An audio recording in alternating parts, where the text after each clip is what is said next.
What's up, y'all? It's Knowledge. Welcome to Brews and Reviews, and today I'm reviewing Aminé's Limbo, and I am sipping on an Unraveled IPA from Founders Brewery in Grand Rapids, Michigan. That's a 6.6% IPA, coming in strong, and let's see if this is a strong album.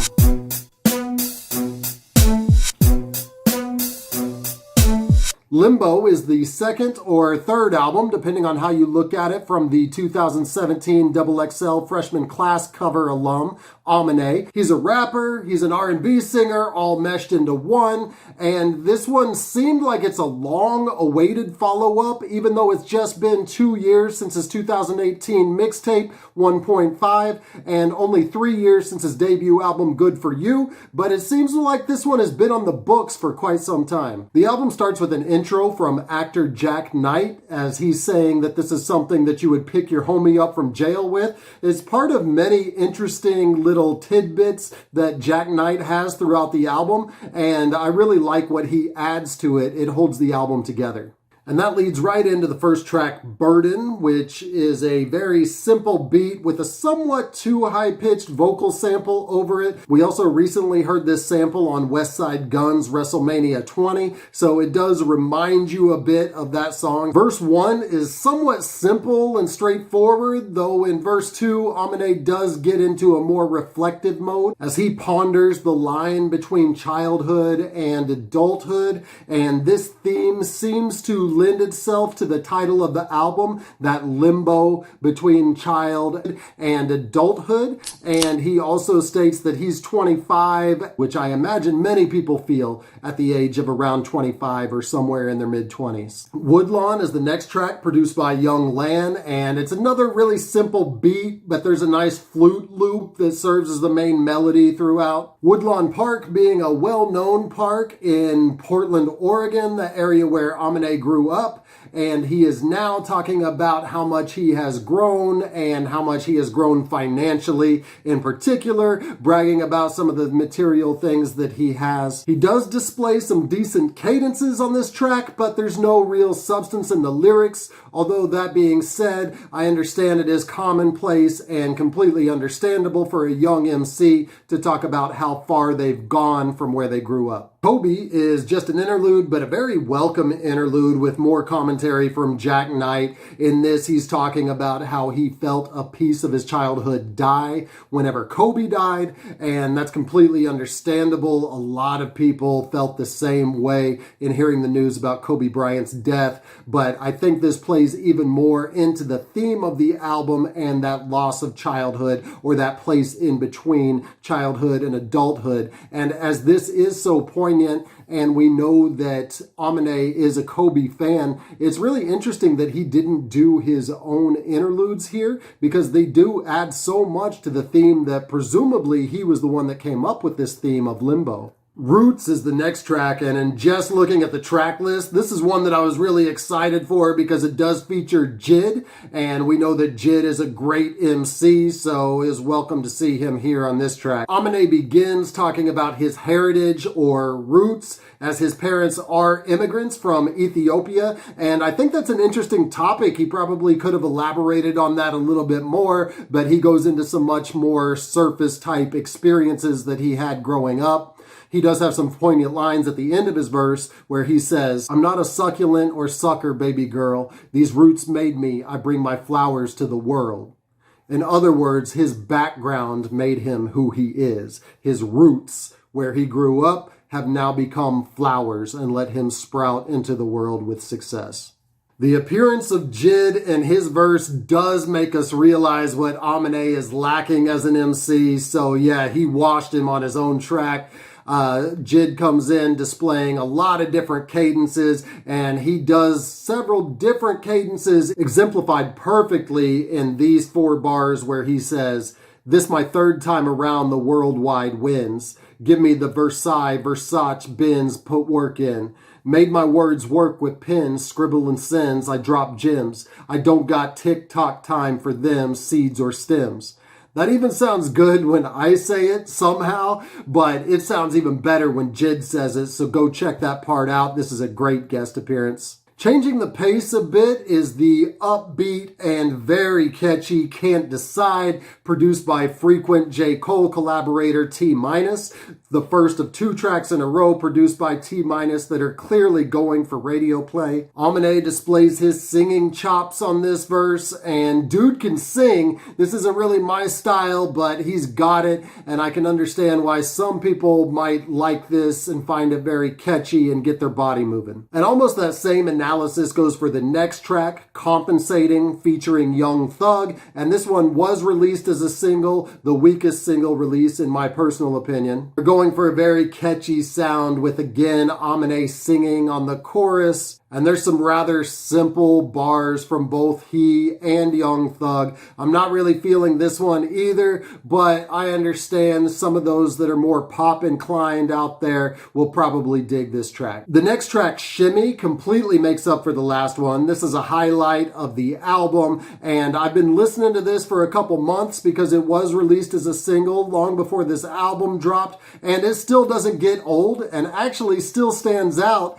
as one of the best songs on the album. Of course, you can never go wrong with an ODB sample, and you know I'm an unbiased Wu-Tang fan over here, but as iconic as the song is that he's sampling, ODB, Shimmy Shimmy Ya, Aminé does make it his own, which is impressive. His flow does shine a bit on the chorus, and this is just a really nice homage to a top-tier song from hip-hop history, a song that, by the way, dropped when Aminé was about 1 year old, so that's some nice respect that this kid has for his elders and the people that did his craft well before him. Pressure in My Palms is the absolute best track on the album by far. This was produced by frequent Aminé collaborator Pasque, and I think he's at the top of his game with this one. This is probably the best beat that Aminé has ever spit over. The bass line will really get you nodding, and you can tell Aminé is inspired by this beat. He gets a little more creative, spitting pop culture references throughout his verse, and here they are with a backdrop of my favorite line of the album, referencing a really popular meme.